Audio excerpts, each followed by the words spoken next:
large crowd in the park gathers here to unveil the Katyn Monument in Toronto, Canada. Besides Poles, there are also present delegations from many other nationalities who came to partake in this celebration of unconquered human spirit.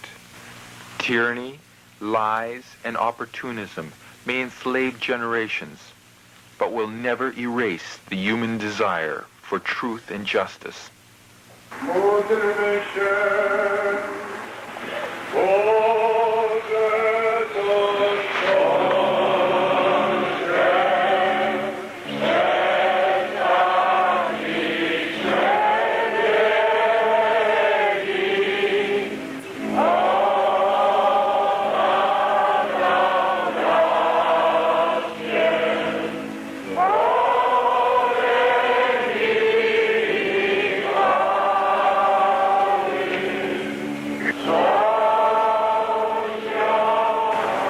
My message is the message of the son of a Polish officer killed in the Katyn forest massacre.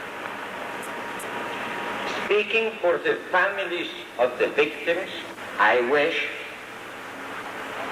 to thank from the depths of our hearts to all those who contributed to the erection of this monument.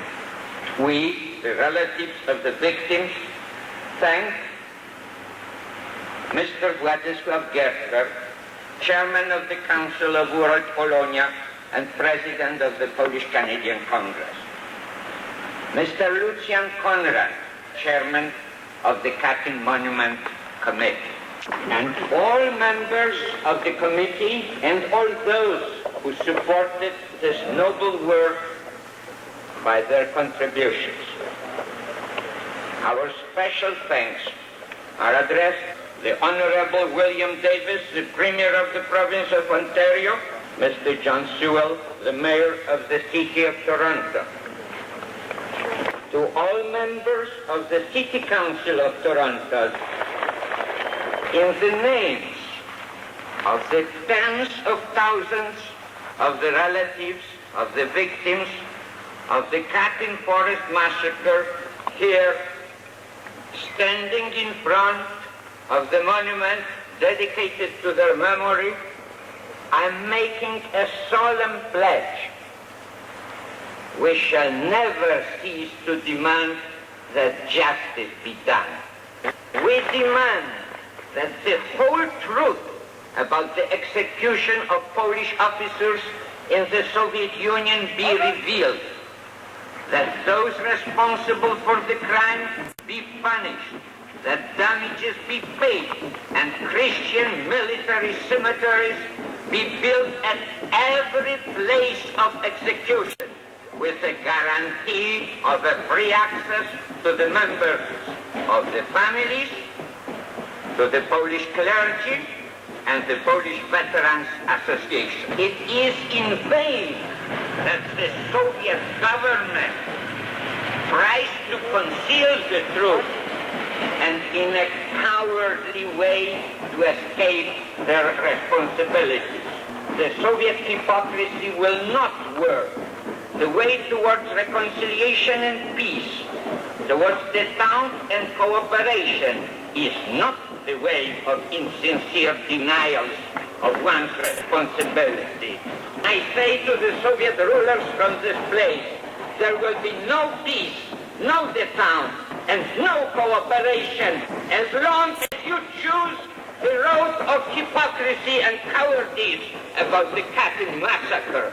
There are enough people to remember and to pursue this matter.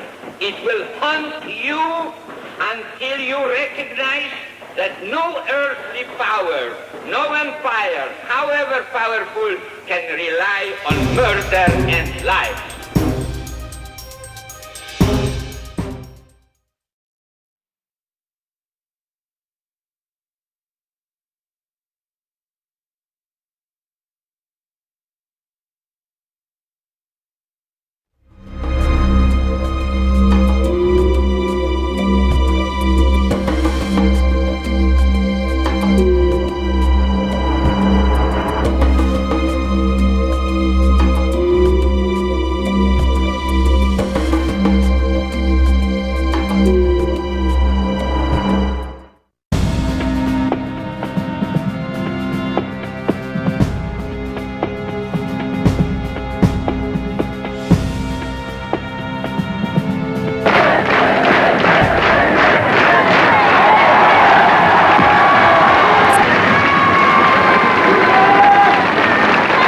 mamy wreszcie niezależne, samorządne związki zawodowe.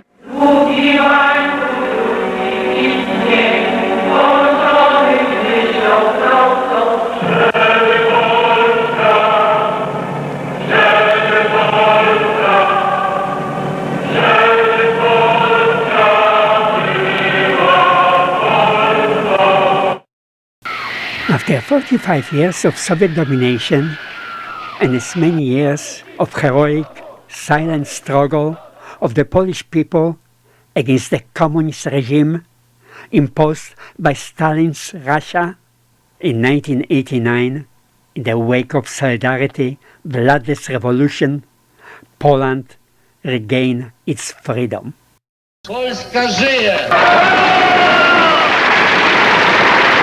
2 years later, the mighty Soviet Communist Empire collapsed, and the president of the new Russia, Mikhail Gorbachev, after 50 years of Soviet communist denials, finally admitted that Soviet state security police executed 22,000 Polish prisoners of war on Stalin's order in April 1940. Still, neither Mr. Gorbachev's government nor any other subsequent government of Russian Federation recognized this bestial crime of Stalin's regime as genocide against the Polish nation, but merely as an ordinary murder. And as such, according to Russian law, after 20 years, this crime was no longer valid for judicial re-examination. So, it is not surprising that so many Poles who lost their husbands, brothers, and fathers at the Katyn massacre, and Polish people at large are angry against the Russians.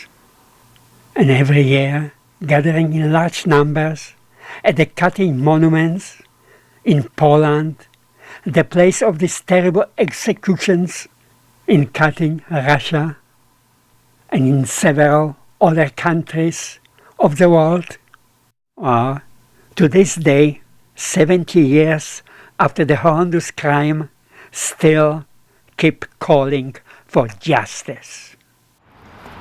W imię Ojca i Syna i Ducha Świętego. Ogarnijmy swą pamięcią modlitewną wszystkich naszych zmarłych poległych w Katyniu, Ostaszkowie, Wiednioje, Starobielskim, a także wszystkich pomordowanych w więzieniach i na nieludzkiej ziemi syberyjskiej. Today I join with the families and members of our local Polish community to remember and honor the victims of the Katyn forest massacre. The brutal killing of more than 21,000 Poles was carried out under the leadership of Joseph Stalin over 65 years ago. After the Russian invasion of Poland in 1939, the Russian troops and secret police rounded up army officers, civil servants, lawyers, doctors, scientists and businessmen, transported them to camps where they lived under horrible conditions, and finally executed them. This mass killing of many of the elites and leaders in the Polish population was systematic and horrific. Distinguished guests, ladies and gentlemen, today we are commemorating the 66th anniversary of the massacre of Katyn. 20,000 Polish officers, prisoners of war, civilian, and were killed by Soviet authorities in the forest of Katyn in the spring of 1940. It took almost 50 years for Mikhail Gorbachev to admit the massacre in the Katyn was the work of the Stalin regime. Even after decade-long investigation, they cannot admit it was genocide, it was the crime against humanity. To this day, the Katyn massacre remains the stumbling block in the path of building the trust between Polish and Russian nations. We gather here today to remember victims of Katyn massacre. In the Katyn forests were 20,000 of Poland's elite army officers, policemen, scientists, professors, and teachers, unarmed and innocent, were killed. For 5 decades, the Soviets blamed the Nazi regime for Katyn. Finally, in 1989, Soviet authorities released documents confirming their role in the Katyn massacre. The crime was concealed by the Soviet government, and its perpetrators were never brought to justice.